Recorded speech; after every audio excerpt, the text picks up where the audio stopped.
Jim here with a little bit different video than I normally do. This is something I picked up today when I was out shopping at the Wally World. It's called Auto LED. It was only like $4.95, so under $5. And basically what it is, it's a little LED kit for cars and stuff like that. It's a 6.5 long LED strip.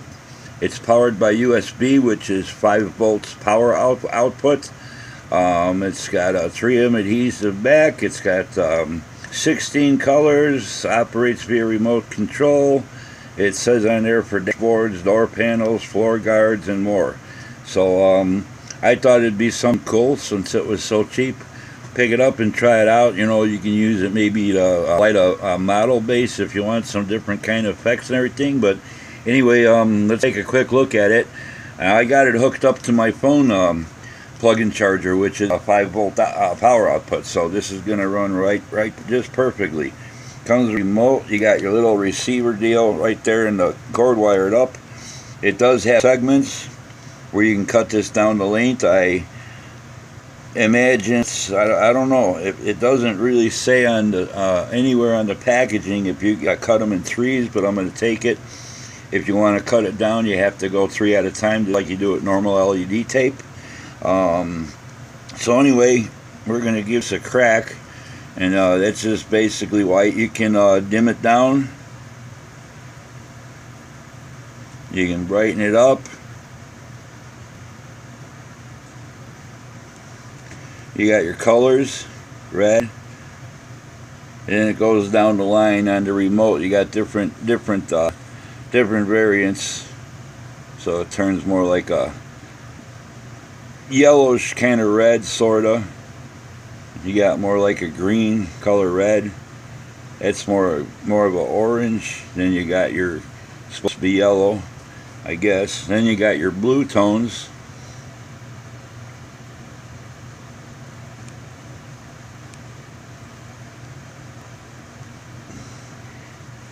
No, those were green. Supposed to be green. Those, there's your blue. Kind of like a violet. It's more like a purple. And so on and so forth. Then you got your different functions, special effects, I guess you call it. You got where it flashes. Next one's supposed to be a strobe. I guess if you adjust the speed. I don't really call that a strobe effect though. Then you got your fade. Kind of like a RGB type LED. And then you got a smooth one where they kind of just switch between colors. But anyway, for $5 I thought I'd pick it up. Like I said, you can run it off your USB phone plugins. I'm sure you can buy those separately, and you just have your own plugin just for this. But I thought, you know, maybe sometime it might come in handy. Work it into a base. I imagine you can use it in a model if you want. You know, cut it down, find out what lengths you can cut it to, and use it in a model and everything and stuff. So that's pretty much it. I just thought I'd share this with you guys. All that, and so that's that. And then here we go. We're gonna adjust the speed on that where it'll start flashing faster. You can make it slower.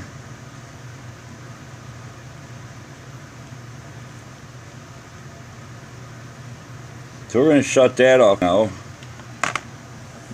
And I did this in sub-assembly. This is the Bandai 5000 Star Destroyer. Detail on here is just incredible. But I did sub-assemblies, basically bottom half, the top half, and then the superstructure all separate. And also the engine assembly, that's a separate piece right now. So it's basically in 4 parts. Looking at, not going to go overboard as far as giving it a heavy coat of spray paint, because those little holes will be real hard to pick back out. Probably just going to highlight some different panels in different shades of white, and a very light, off-white, almost a pale gray, where you know where it almost blends in with the white. That's basically what I do. Normally what I do with my Star Destroyers, I spray them with a light gray, and then I go over them and just dust them with white, so you get a little bit of the gray pop through, but it's, you know, it's predominantly white like the filming version.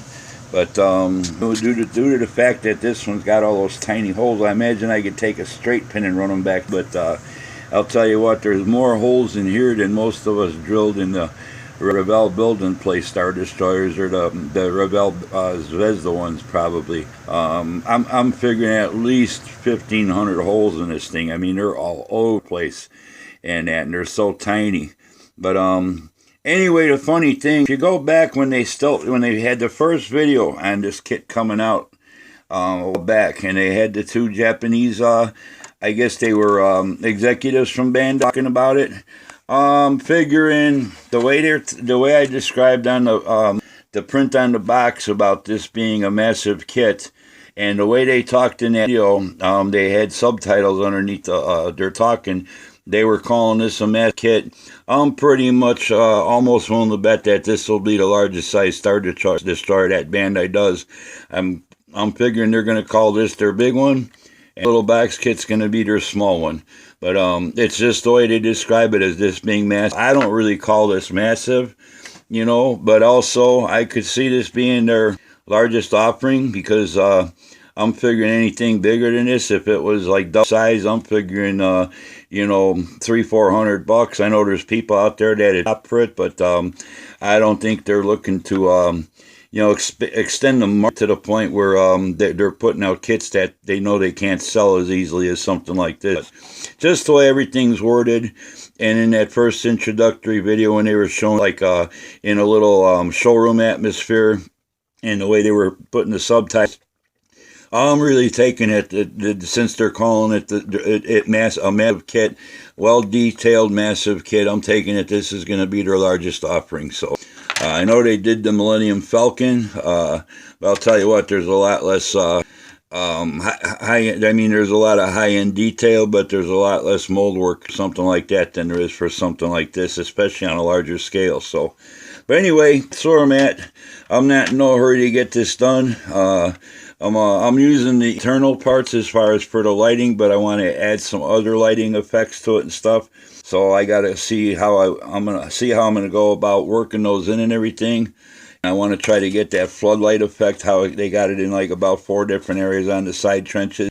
So that's where I'm at. It's not a big rush. I'm taking my time, but I just wanted to mainly share that new little thing I found at Walmart. If you go to looking for this, you're going to find it somewhere on an end cap around the automotive and sporting goods department. So, but like I said, it was under $5, and I thought it'd come in handy maybe to light a base, or, you know, even if you used it for something else, to light shelf your display models or something, and had some different lighting effects, you know, going above them or something like that. So, and the LEDs, they do have a hard plastic covering over them.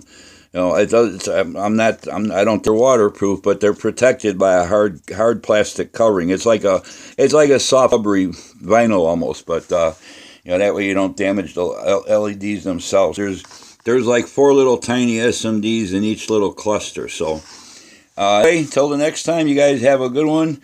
Thanks for watching my videos. Thanks for subscribing. Thanks in the comments. Thanks for hitting the like button, and you know how to get a hold of me other than the comment section. So we'll be talking to you soon. Till the next time, have a good one. If I don't talk to you before then, everybody have a great Thanksgiving, you and your families, and we'll see you soon. Till the next time, bye.